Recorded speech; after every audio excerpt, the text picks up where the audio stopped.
반갑습니다. 연일 더운 날씨가 계속되고 있는데요. 7월 23일 목요일 주님 앞에 나오신 우리 성도님들, 주님께서 새 힘 주시는 예배가 되기를 원합니다. 예배를 위해 잠시 기도하시겠습니다. 하나님 아버지, 우리 성도님들에게 육적인 힘도 주시고 영적인 힘도 주시고 또 새로운 기쁨의 활로도 열어주시기를 원합니다. 이 시간 주님께 온전히 의탁하오며 예수님의 이름으로 기도하옵나이다. 아멘. 다 함께 통일 347장, 새 찬송가 212장, 통일 찬송가 347장, 새 찬송가 212장 겸손히 주를 섬길 때 찬양하시겠습니다.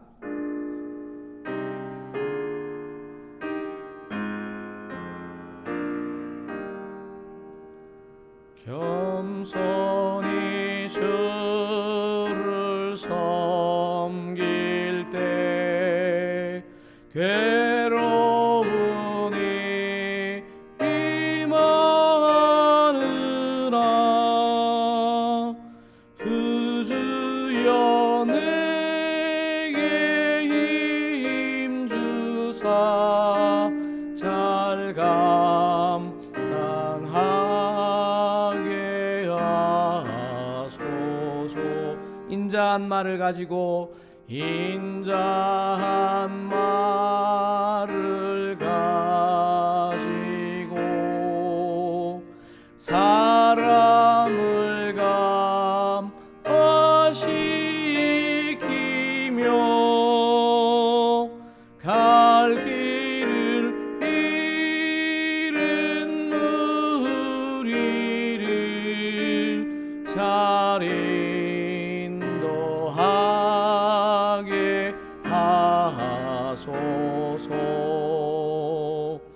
구주의 귀한 인내를 깨달아 알게 하시고 굳건한 믿음 주셔서 늘 승리하게 하소. 장래의 영광 비추사 장래의 영광 비추사 소망이 되게 하시며 그주와 함께 살면서 참 평강 얻게 하소서.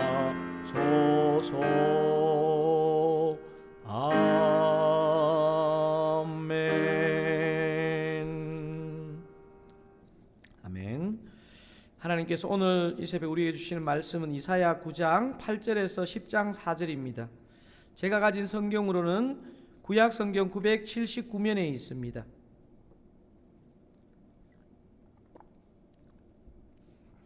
다 찾으시면 제가 9장 8절, 여러분이 9절 그렇게 교독하시겠습니다.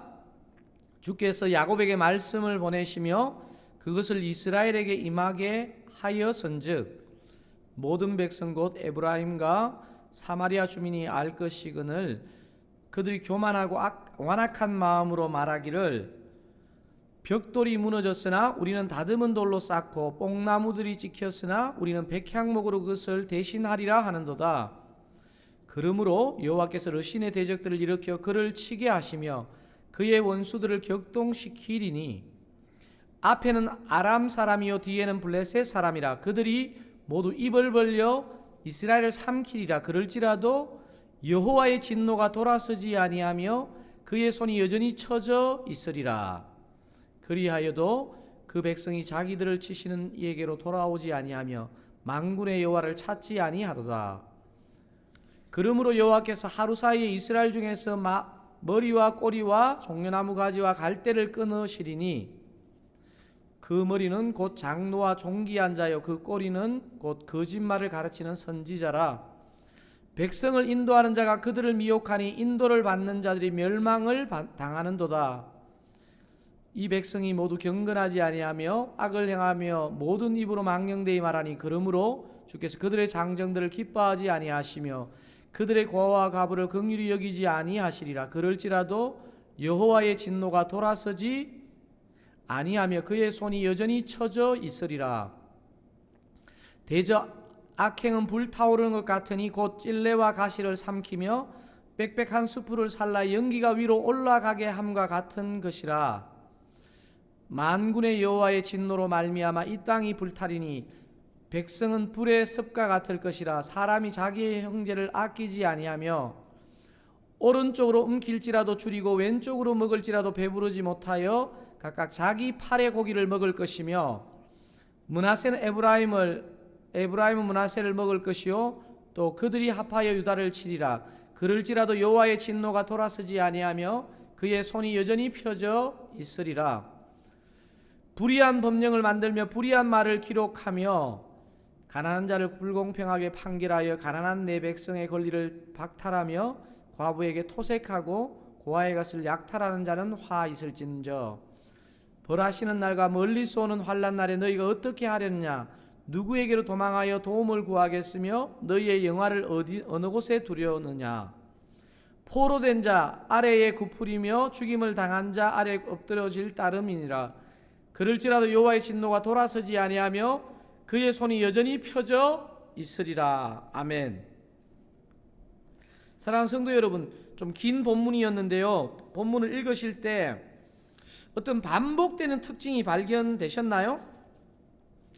9장 12절, 17절, 21절, 10장 4절 이렇게 하반부에 이 표현이 4번이나 반복됩니다. 저 표현입니다.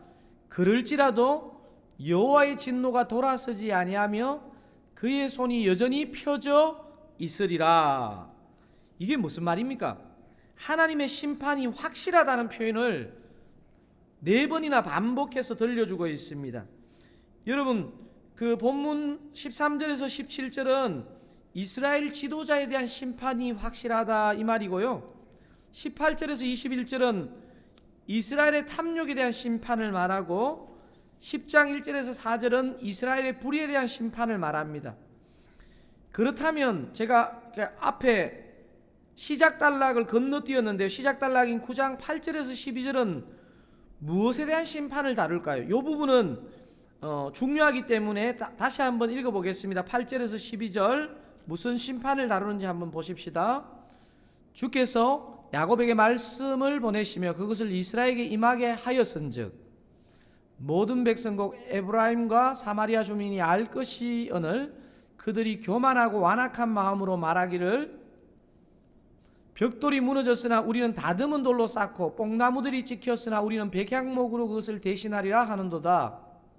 그러므로 여호와께서 르신의 대적들을 일으켜 그를 치게 하시며 그의 원수들을 격동시키리니. 12절까지 읽어야 되겠네요. 앞에는 아람 사람이요 뒤에는 블레셋 사람이라. 그들이 모두 입을 벌려 이스라엘을 삼키리라. 그럴지라도 여호와의 진노가 돌아서지 아니하며 그의 손이 여전히 펴져 있으리라. 펴져 있으리랍니다. 방금 읽으신 본문에서는 지금 무엇에 대한 심판을 얘기했습니까?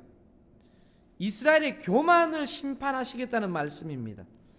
10절은 당시 이스라엘의 교만을 아주 이렇게 시각적인 상징적인 비유를 통해서 나타내고 있습니다. 10절에 보면 벽돌이 무너졌으나 우리는 다듬은 돌로 쌓고 뽕나무들이 찍혔으나 우리는 백향목으로 그것을 대신하리라 하는도다. 아주 얄밉게 하나님의 심판을 뭔가 이렇게 이거로 막아보겠다는 그런 이스라엘 교만을 보여주고 있는 표현입니다. 사랑하는 서울장로교 성도 여러분, 하나님이 사람의 어떤 모습을 가장 싫어하실까요? 바로 잠언 16장 18절에 이런 표현이 있죠. 교만은 패망의 선봉이요 거만한 마음은 넘어집의 앞잡이니라.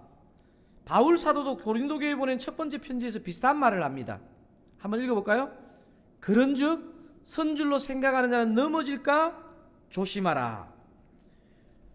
여러분, 이뿐이 아닙니다. 사실 우리 조상 아담과 하와가 범죄할 때도 여러분 그 범죄의 여러 양상이 있지만 그 범죄의 가장 그 코어, 가장 뿌리에 뭐가 있느냐? 바로 이 교만이 있었습니다. 하와를 유혹하면서 뱀이 이런 말을 하지 않습니까? 너희가 그것을 먹는 날에는 너희 눈이 밝아져 하나님과 같이 되어 선악을 알 줄 하나님이 아심이니라. 하나님과 같이 되어 선악을 알 줄. 이 말을 가만히 생각해 보면요, 굉장히 묘한 표현입니다. 하나님은 이미 우리가 하나님처럼 우리를 하나님의 형상으로 분명히 만드셨거든요. 근데 지금 이 부분은 굉장히 왜곡된 표현인 거죠. 어마어마한 하나와 은혜와 축복이 아닙니까? 근데 하나님이 하와의 교만을 부추기는 내용입니다. 창세기 3장 5절입니다. 너희가 그것을 먹는 날에는 너희 눈이 밝아져 하나님과 같이 되어 선악을 알 줄 하나님이 아심이니라. 아담과 하와의 원죄의 뿌리는 바로 교만입니다. 교만. 그래서 오늘 본문의 핵심 메시지는 뭐냐 하면 사람에게 가장 위험한 것, 하나님이 가장 싫어하시는 것이 뭐냐? 바로 이 교만이라는 사실입니다. 여러분, 오늘 본문의 핵심 메시지 한번 읽어볼까요? 사람에게 가장 위험한 것, 하나님이 가장 싫어하시는 것은 바로 이 교만입니다. 혹시 여러분 앤드류 머레이라는 목사님을 아십니까?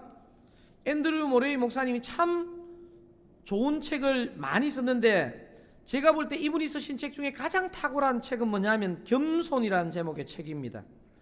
제가 이 책이 한 100페이지 정도밖에 안 되는 얇은 책인데 한 구절 한 구절이 다 중요하지만 제가 중요한 한 부분을 읽어드리겠습니다. 제가 한번 읽어드리겠습니다. 그러나 둘째 아담은 바로 겸손으로 교만을 대적하시고 물리치기 위해서 이 땅에 오셨다. 그리스도 예수께서는 당신의 성스러운 겸손으로 종의 형상을 입어서 이 땅까지 낮아지셨다. 당신의 겸손으로 십자가에 매어 달리시고 자기를 낮추시며 죽기까지 순종하셨다. 하나님은 이처럼 겸손하신 그리스도를 높이심으로 보좌 우편에 앉히셨다. 그리스도 예수의 부활과 성천, 찬란한 영광의 면류관 역시 그리스도의 겸손이다. 그리스도의 생애 첫째 되는 것은 겸손이었으며 그의 구속의 비밀은 바로 겸손이다. 그리스도의 생애 첫째 되는 것은 겸손이었으며 그의 구속의 비밀은 바로 겸손이었다. 우리가 둘째 아담, 그리고 우리의 심령에 그의 능력적 살아 움직이는 겸손의 영을 우리 마음에 주어 교만을 이기게 하는 그 그리스도의 능력, 겸손을 잘할 때 능히 교만을 대적하고 승리할 수 있다. 우리는 악마가 뿌린 교만의 세력이 우리 안에서 우리를 강하게 지배한 것 이상으로 그리스도가 우리에게 준 겸손의 힘은 더욱 우리를 강하게 지배할 수 있다는 것을 잘 알아야 한다. 이 부분이 참 중요한 것 같은데요. 그러므로 겸손하신 그리스도 안에 뿌리를 받고 자라야 한다. 그리할 때만이 우리의 구원은 완전하게 된다. 왜냐하면 우리의 구원은 자아에서 구원되는 것이어야 하기 때문이다. 우리의 구주께서는 타락한 인간에게 자기를 부인하지 않으면 제자가 될 수 없다고 하셨다. 범죄한 성품의 근원은 바로 나이며 우리의 구원의 가능은 나를 부인하는 데만 있다. 그러므로 나를 부인하려는 영적인 투쟁, 선한 싸움을 끝까지 싸워야 한다. 그리스도의 초자연적인 겸손을 본받아 아담으로부터 이어받은 나라는 우상을 죽여야 한다. 사랑하는 서울장로교회 성도 여러분, 앤드류 모레이 목사님의 마지막 말을 여러분 앞에 다 잊으셨더라도 마지막 말은 꼭 기억하시면 좋겠습니다. 여러분 이 마지막 앤드류 모레이 목사님의 이 겸손을 어떻게 사용해야 되는지를 한번 큰 소리로 한번 읽어보실까요? 그리스도의 초자연적인 겸손을 본받아 아담으로 이어받은 나라는 우상을 죽여야 한다. 여러분 한번 기도하기를 원합니다.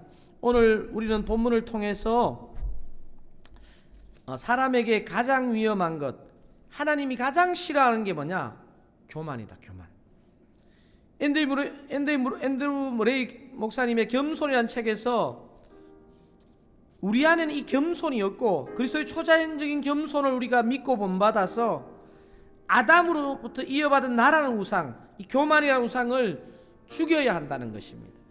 여러분, 우리 오늘 이 새벽에 우리가 하나님과의 관계나 사람과의 관계나 어떤 속에서 우리가 이 겸손을 잊고 겸손을 놓치고 혹시 교만하진 않았는지, 경거망동하지는 않았는지 한번 돌아보시면서 우리 함께 합심하여 기도하기를 원합니다.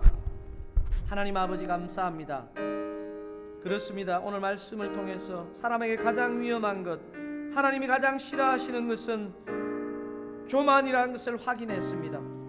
아버지, 앤드루 무레이 목사님의 그 말씀처럼 그리스도의 초자연적인 겸손을 믿고 본받기 위해서 아담으로부터 이어받은 나라는 우상을 죽이고, 하나님 아버지요, 아버지요, 내가 그냥 내버려두면 교만해지는 존재임을 주님 자각하고 아버지 그리스도의 겸손으로 옷 입을 수 있기를 원합니다.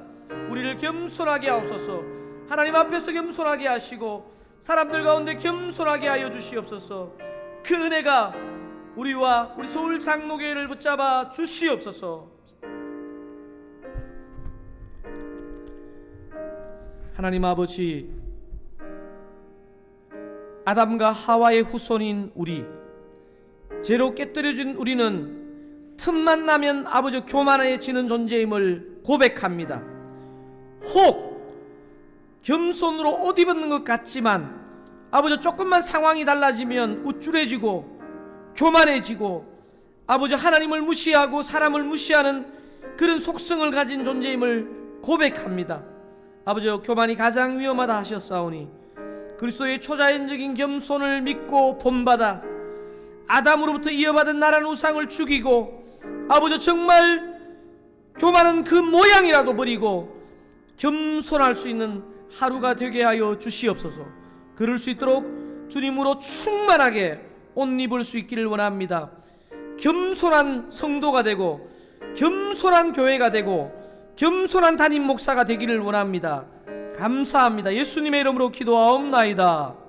아멘. 우리 한번 개인기도 하실 때에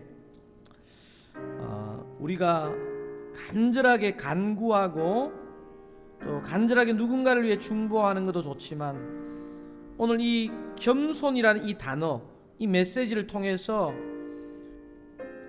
어제 하루의 삶, 지난 한 주간의 삶, 최근의 삶을 또 내 어떤 삶의 모양, 대인관계, 하나님 앞의 관계, 교만한 부분 없었는지, 정말 겸손하게 주님 앞에 엎드렸는지, 주님의 겸손으로 옷 입었는지를 돌아보시는 그런 개인기도 시간 되기를 원합니다. 개인기도 들어가시겠습니다.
주님.